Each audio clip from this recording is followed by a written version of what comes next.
read this. 1 gram of water changes from liquid to vapor phase at a constant pressure of 1 atm. The volume increases from 1 ml to 1671 ml, and the heat of vaporization at this pressure is 540 calories per gram. Find the increase in internal energy. All right. You have to know that there are two things happening here. One, you find that your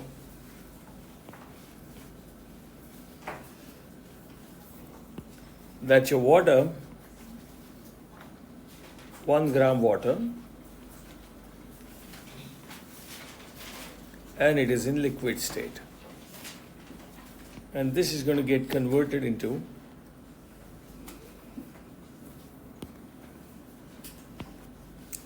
one gram of water in gaseous state. So water is going to expand. Its initial volume V1 is about 1 ml, and V2 is 1671 ml. All good? Now, you need to know that here, this work done is the expansion work, and it is going to be negative. Because when any gas expands, it will have to use its energy, so that work has to be negative. But for doing this kind of thing, it has been supplied with some energy. So this is plus Q. And what is that? It is plus 540 calories per gram. So you have supplied 540 calories per gram of energy to this water. All okay? And now pay attention. Because this heat is supplied, and this is 1 gram of water, unfortunately it is 540 calories per gram. Had it been 10 grams, I would have taken this and multiplied it with 10. Because the net heat needed then would be 10 times this. This is only for vaporizing 1 gram of water. But fortunately, we have only 1 gram. So we directly use this one. What is the change in internal energy? The change in internal energy can be given like this. Delta U is equal to Q plus W. Now Q should be how much? 540, but we need it in joules, so 540 into 4.18 or 4.2 rakhi do. Joules. Because in order to convert calories to joules, we need to multiply it with 4.2. Regarding W, this is expansion work. So work can be reversible or irreversible, right? This is against constant external pressure. Yeah, constant pressure. When pressure is constant, it is irreversible. And for irreversible work, the calculation is minus P external into delta V, which is V2 minus V1. All good? Now, pay attention. Here, V2 is 1671, and this is 1. Therefore, now, what we get is minus 1 atm P external multiplied by 1670, but this is ml, so I need to convert this into liters, so divide by 1000, and this is liters. This is equal to 1.67 liter atmosphere, and this is supposed to be negative. and that is equal to 1.67 into 101 joules. Why? Because they've already given that take 1 liter atmosphere as 101 joules. So if you put down all of these values, right? If you put everything, this is supposed to be positive and this comes out to be negative. You do the entire thing and you get your answer. A gas occupies 2 liters at STP. It is provided with 300 joules of heat, so Q is positive.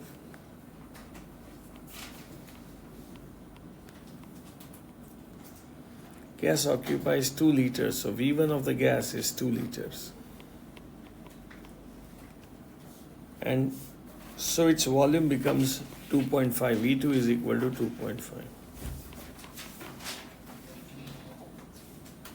At 1 atm.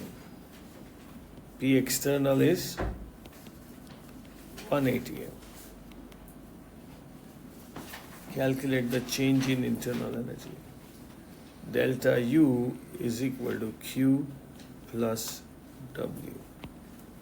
Q stands 300 plus joules and W is minus P external into V2 minus V1 minus 1 atm multiplied by 2.5 minus 2 liters. That's minus 0.5 liter atm, and that should be about minus 0.5 into 101.3 joules. You can use 101.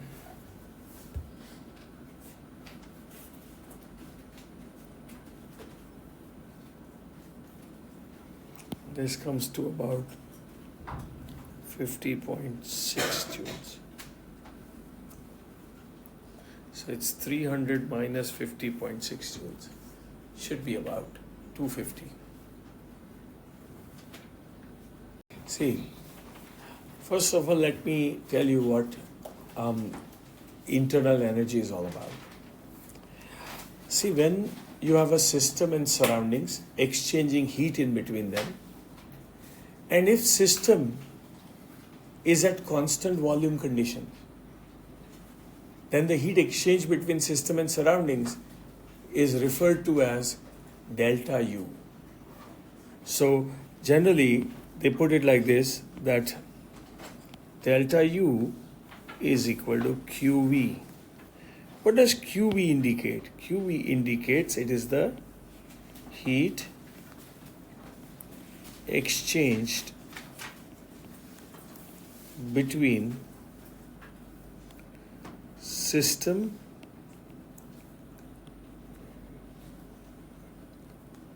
and surroundings at constant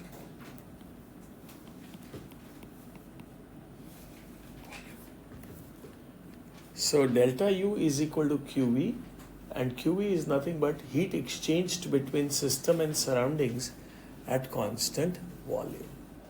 All okay? Clear? However, they say that in most of the cases, the systems are not at constant volume. Most of the chemical processes that we undertake, they all occur under conditions of constant pressure. So then, what do you call the heat which is exchanged between system and surroundings when system is not at constant volume, but when system is at constant pressure? Because most of the times your system is at constant pressure. So then, how do you define that heat which is exchanged between system and surroundings when system is at constant pressure, not at constant volume, right? In order to understand that part here, right, we've taken up this enthalpy here. So we will be talking about heat exchanged between system and surroundings under conditions of constant pressure. Right? Let us put this together. I would start by putting up the simple first law of thermodynamics. According to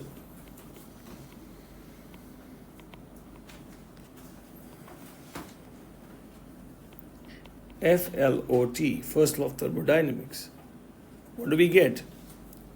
We get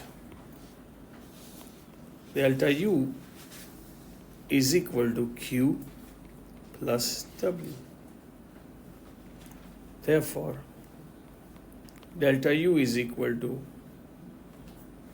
QP minus P into delta V. Why? At constant pressure,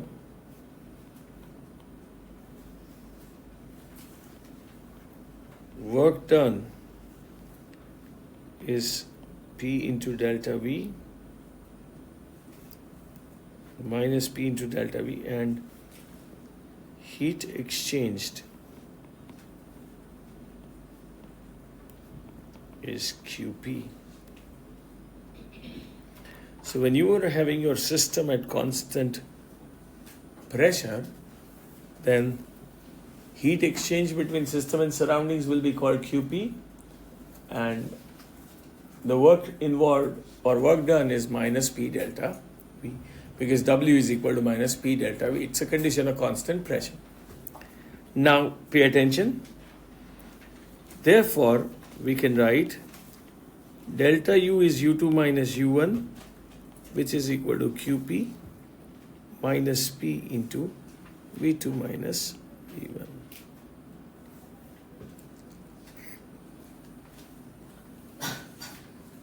All okay?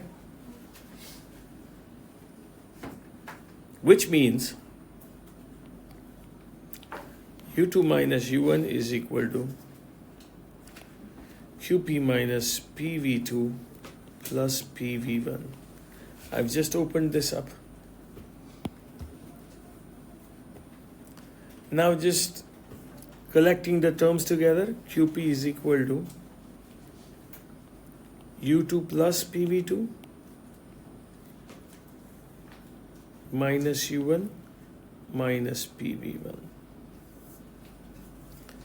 This is equal to U2 plus PV2 minus U1 plus PV1. Why plus? Because we have taken minus outside.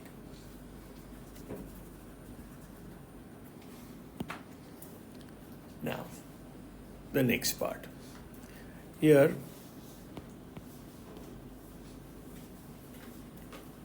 a new state function, enthalpy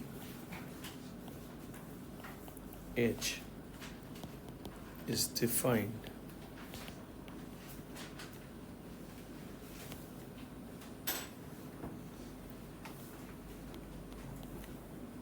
It is the sum of internal energy of system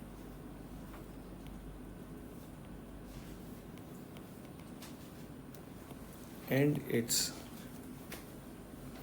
pressure, volume, work.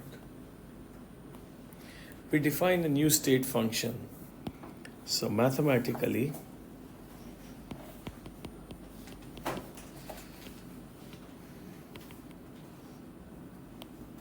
we put H is equal to U plus PV, where PV stands for pressure volume work. All good? PV stands for pressure volume work. All right, so now coming back to the above equation, therefore we can write QP is equal to H2 minus H1. Why? Because U2 plus PV2 is H2 and U1 plus PV1 is H1. U plus PV is H. So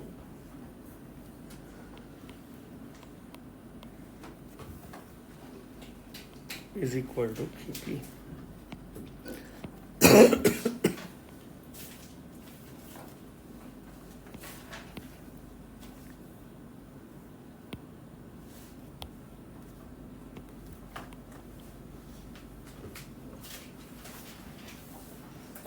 All good.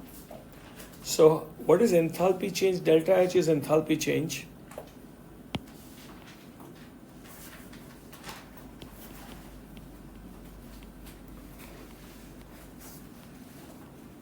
What is it equal to?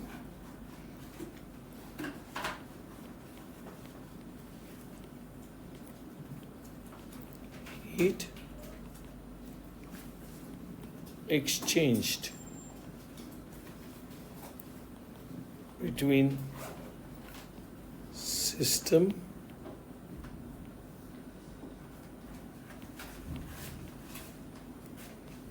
and surroundings. Heat exchange between system and surroundings at constant pressure. All good? So this is the first part of what enthalpy is. We can always say that enthalpy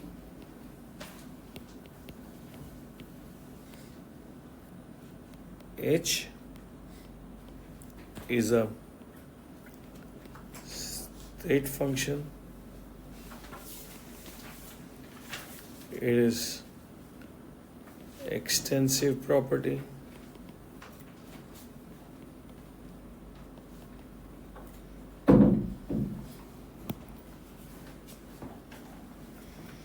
It is a state function, it is an extensive property, and enthalpy absolute value cannot be found.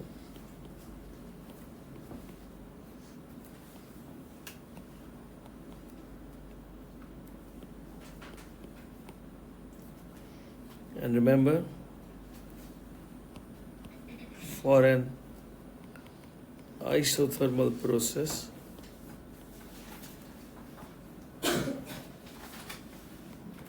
delta H is also equal to 0. For an isothermal process, delta H will be equal to 0, which we will be proving.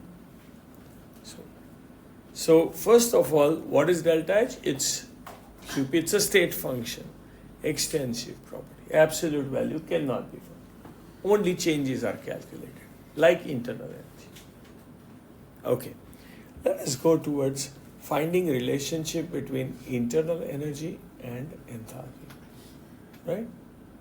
Internal energy change and enthalpy change.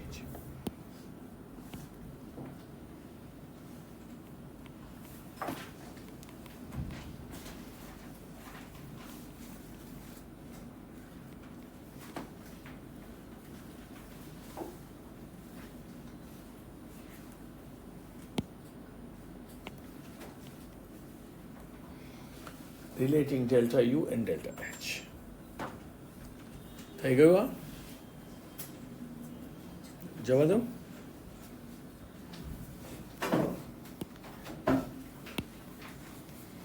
Okay. We know that H is equal to U plus PV.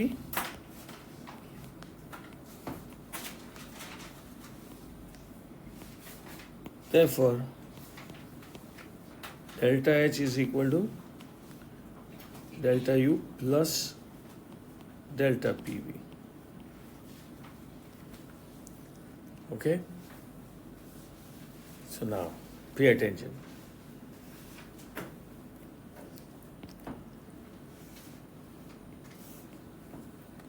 for any gaseous system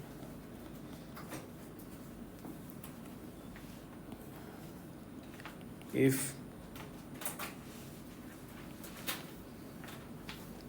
initial and final pressure and volume are known, then the equation goes like this.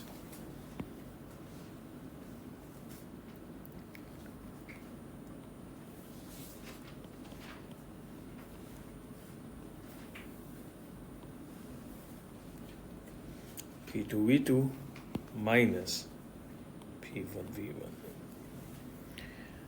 This is one of the equations that you all have to know.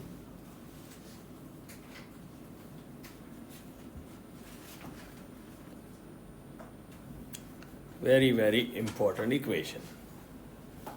The first equation. So if your gaseous system is expanding or compressing, and if you have initial and final pressures given to you, then you can use this. The relation becomes P2V, delta PV will become P2V2 minus P, right? Okay, next.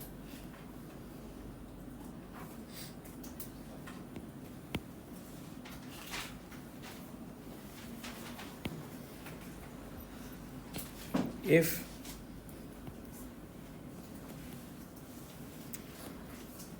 for a gaseous system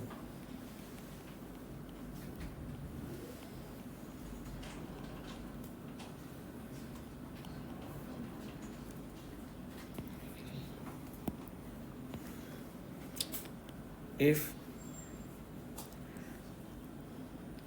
initial and final temperature are given for compression or expansion.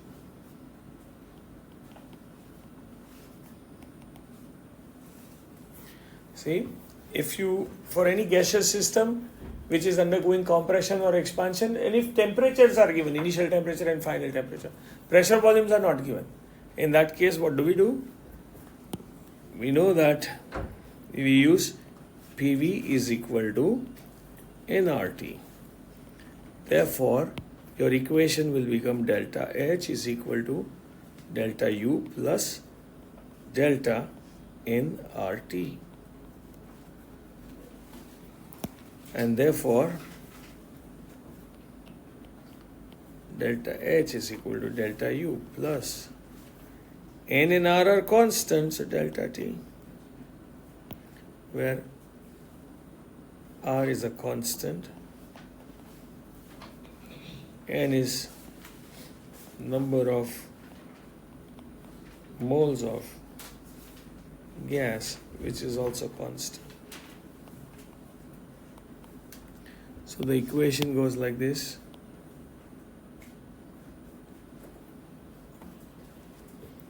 Equation goes like this.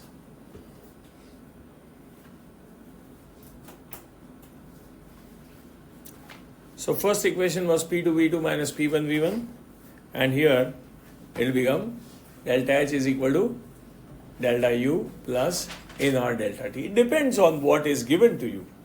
So your gas is compressing or expanding, and you need to, they would be giving you internal energy, or they might be giving you enthalpy, and they would ask you to find out the other component. You will have to know what is given to you and which equation you have to use. The third equation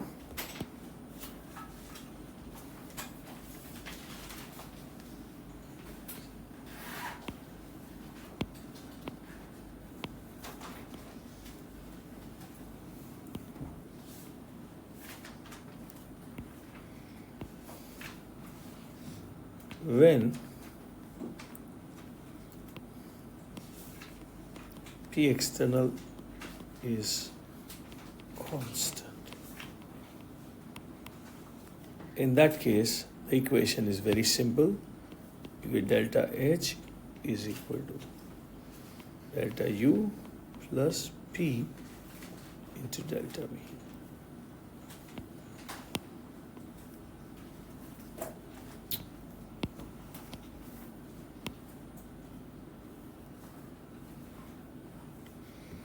The third equation, it's just P delta V if pressure is constant, right? And now we arrive at the last equation, which is given in your book. So that equation we would be doing now, right? So if you don't find any of these equations, I think this is given, but if you don't find any of these, don't worry about it. They have not considered the other cases, that is why. These are two other cases. It's the same gaseous system which is compressing or expanding, but depending on what data they give you, you will have to use the equation. So based on that, you have to decide what you have. And the next thing.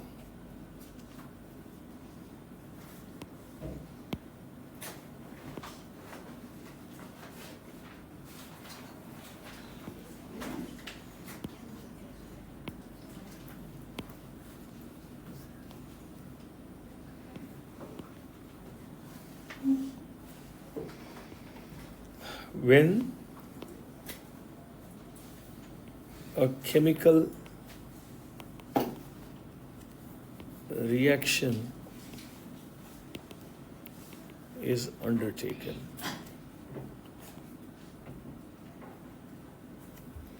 in that case, what do we check?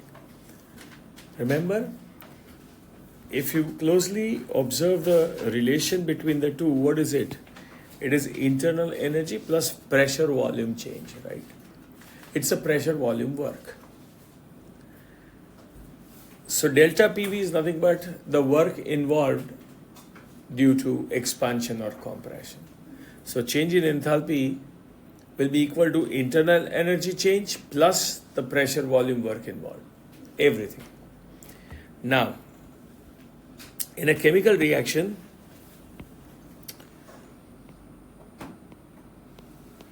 pressure, volume, work is due to the gases involved in the reaction. See, if reactants are all solid or liquid, and if products are also all solids or liquids, there is hardly any change in volume of the system. And if volume of the system doesn't change, pressure volume work is negligible. In that case, delta H and delta U will be same. So ideally, only when you have gases involved in a reaction, that enthalpy change and internal energy change would differ. Delta H and delta U will have different values only when the reaction has some gases involved in it. So let me put this here. We know that delta H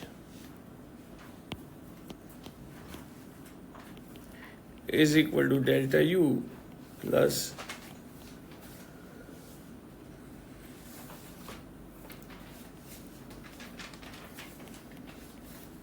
nRT.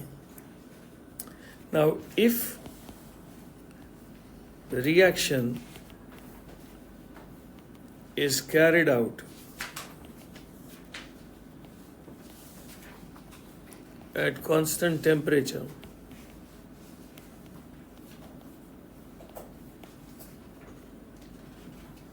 then delta H is equal to delta U plus delta N into RT. But this delta N, what is it? This is NP minus NR. What is NP? NP is number of moles of gaseous products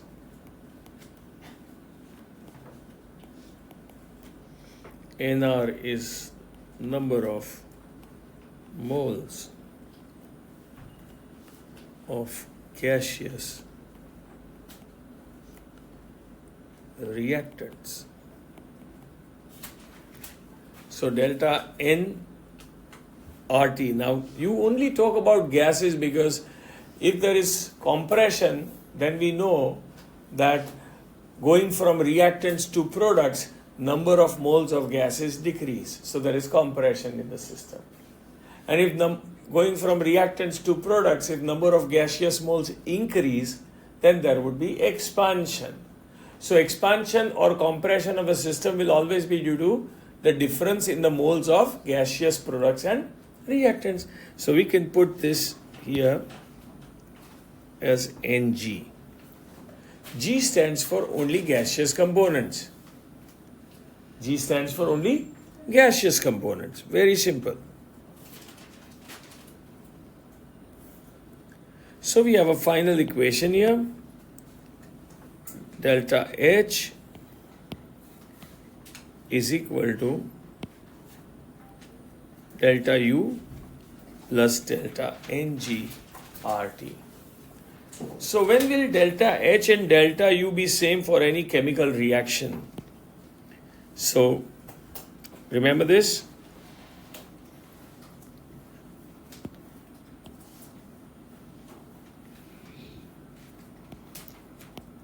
For reactions having only solids or liquids, delta H is equal to delta U. And second, for reactions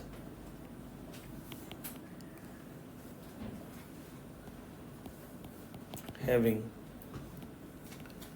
same number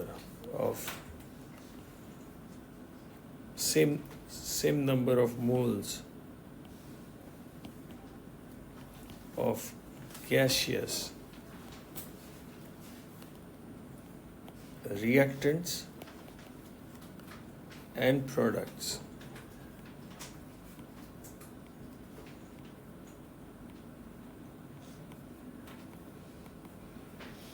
For reactions having same number of moles of gaseous reactants and products, delta H is equal to delta U. So we have quite a few things here, right? The full enthalpy thing, I have done it in my way. It's like, might be a little different from what is there in your notes, but then a lot of other things have been added here. So I will be giving you notes next time, but then this is how you understand it, right? So we have 4 equations, starting with the base equation, which is like delta H is equal to delta U plus delta PV, right? And that equation can be interpreted for gaseous systems as delta H is equal to delta U plus P2V2 minus P1V1, or NR delta T or P delta V. If at all you have, you have a chemical system, in that case, you find that for a chemical system, you will have, because the reaction occurs at constant temperature, same temperature, and number of moles, right, of gases involved, if they change, then system would be involving in some work. So delta H and delta U, right, they would be different if delta Ng is different. So the relation is delta H is equal to delta U plus delta NgRT, where delta NgRT stands for the work, pressure volume work involved. Clear? Alright? And you can go through this. I can put up all together, but this won't come correct. Oh, this won't be. You want it like this? Huh? Yeah. Okay. We know that delta H is equal to delta U plus nr delta T. We know this, right? This is for a gaseous system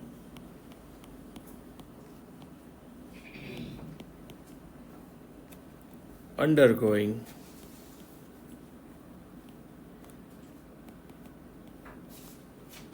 expansion or compression.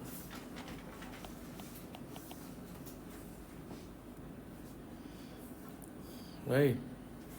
Now pay attention. If we talk about at constant temperature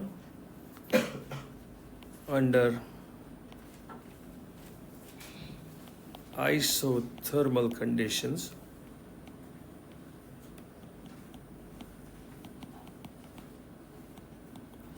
we know that delta T is 0 and therefore delta U will always be 0. So what would happen then? Therefore,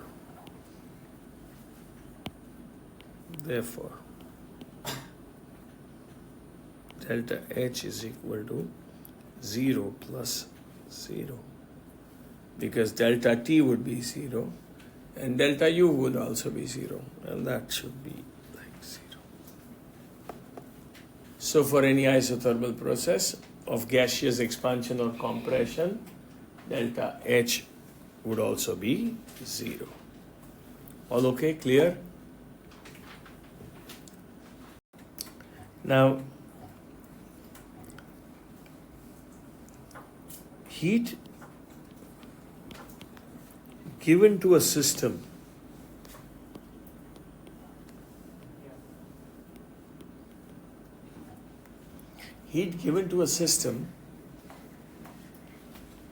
is exhibited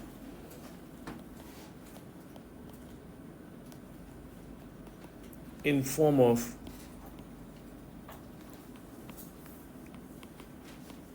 increase in temperature. So basically, Q is proportional to rise in temperature of the system, delta T. Clear? Now, therefore, Q is equal to C into delta T. What is this C? C is called heat capacity. And what exactly is that? I can, if I want to define this C, I will have to make this 1.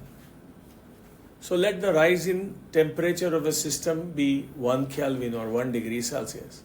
If this is 1, then C will become equal to Q. So C is basically the heat gained by the system. So we can define that C is nothing but heat gained by the system for increasing the temperature by 1 Kelvin or 1 degree Celsius. That's it. So definition is also very simple. We write it is the heat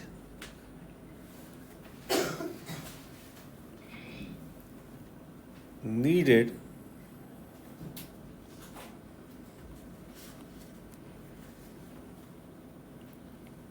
to be given to a system to increase its temperature by 1 degree Celsius or 1 Kelvins. Unit of heat capacity would be joules per Kelvin or degrees Celsius, calories per Kelvin or degrees Celsius, anything.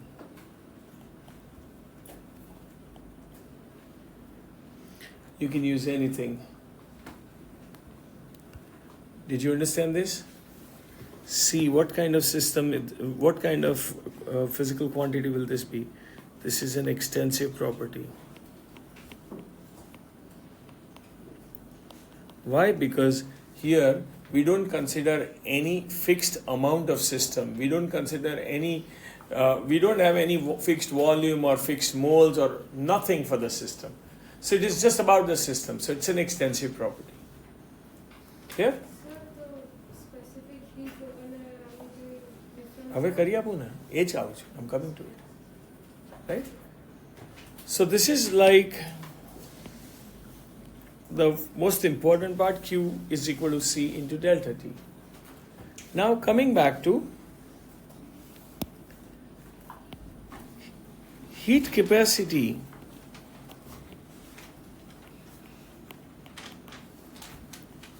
of any system can be expressed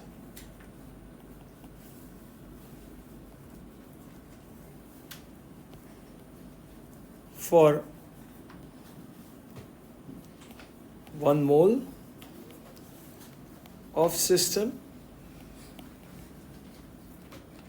or 1 gram of system. Heat capacity can be expressed per 1 gram of system or per 1 mole of system. So based on this,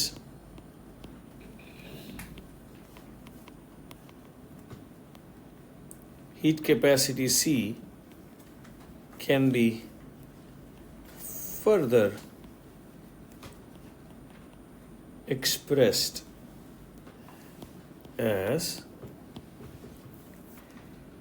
Cm, this is called molar heat capacity,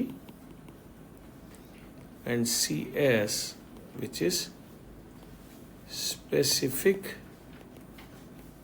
heat capacity. For molar heat capacity, the units could be joules per kelvins or per mole into kelvins. You can also have calories per mole Kelvin. And specific heat capacity would be joules per gram kelvins or calories per gram kelvins. Both of these are defined per unit quantity. So both of these are intensive properties.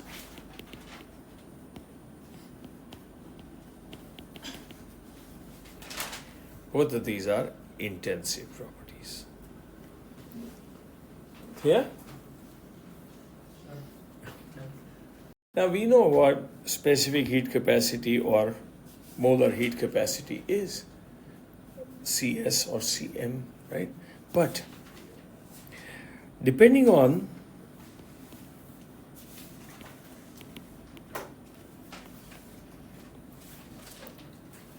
the type of system,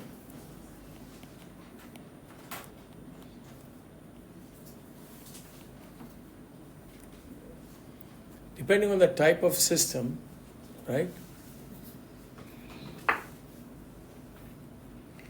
Heat capacity can be expressed in two ways.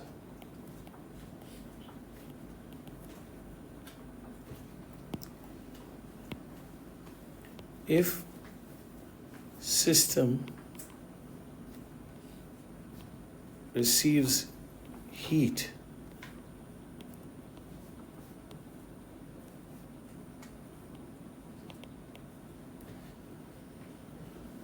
under constant volume conditions, if system receives heat under constant volume conditions,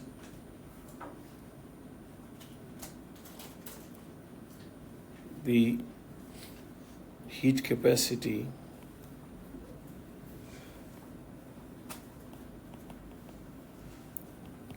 is shown as CV. This is heat capacity at constant volume. So if your system is at constant volume and if it receives heat, then it will be not C but it will be CV. And if the system receives heat under constant pressure conditions,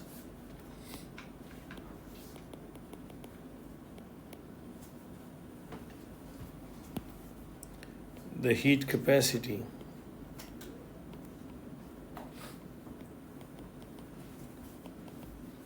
is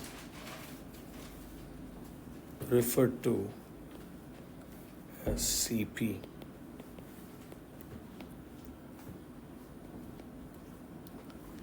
So we have CP and we have CV, depending on how system receives its heat. Whether it receives heat under constant volume conditions or it receives heat under constant pressure conditions, right? So we have two different categories here, CP and CV. I would talk about the exact difference between the two, pay attention. So now, let us understand this. We know that QE is equal to CV into delta T and QP is equal to CP into delta T. QE is equal to CV into delta T and QP is equal to CP into delta T. Pay attention.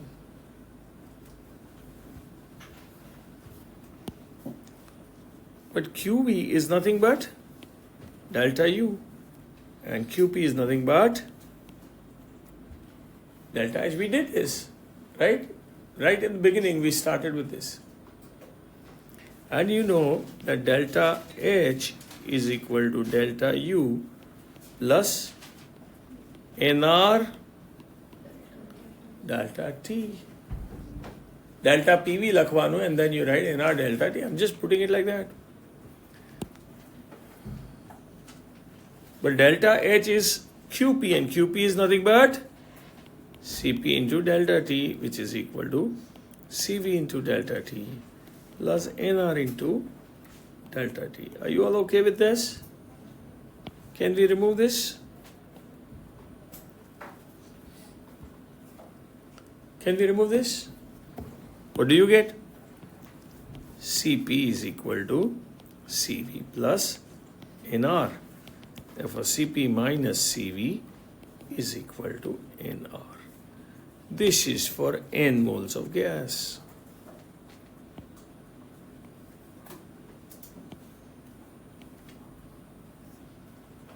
This is for n moles of gas. Therefore, for 1 mole gas, it be CP minus CV is equal to R.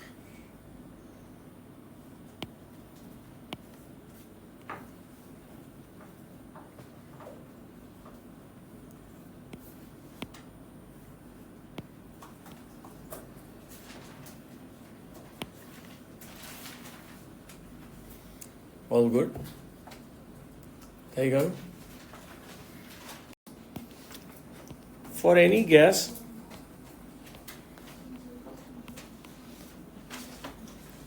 CP by CV ratio is called gamma. It is called its gamma value. Right? It is called its gamma value. Remember, when for any gas, gamma value comes out to be 1.66, it is monoatomic. If it comes out to be 1.4, it is diatomic. And if it comes out to be 1.33, it is tri or polyatomic. Tri or polyatomic.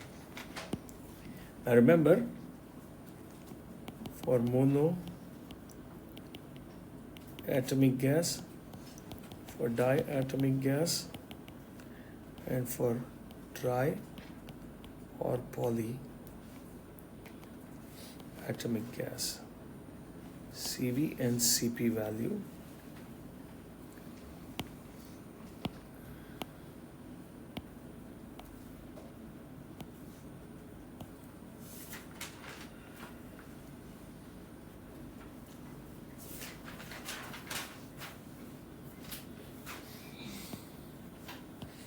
this is always 3 by 2R, this is 5 by 2R, and this is 7 by 2R. CP is always plus R. CV માં એક R add કરવું પડશે તો શું આવશે? આ 5 by 2R થશે, આ 7 by 2R થશે, અને આ 9 by 2R થશે. Even now if you take the ratio, let's say for monoatomic gas, if you take CP by CV, you end up in getting 1.66 only. Okay? Now how do we get these values? These values are based on the degrees of freedom for different gases, the freedom of rotation, vibrational, translational motions. Now all that you would be doing in physics, and they would be doing this in detail with you. That is why I have given you all these values directly. But they would definitely do this with you. So don't worry. We don't want to spend time here.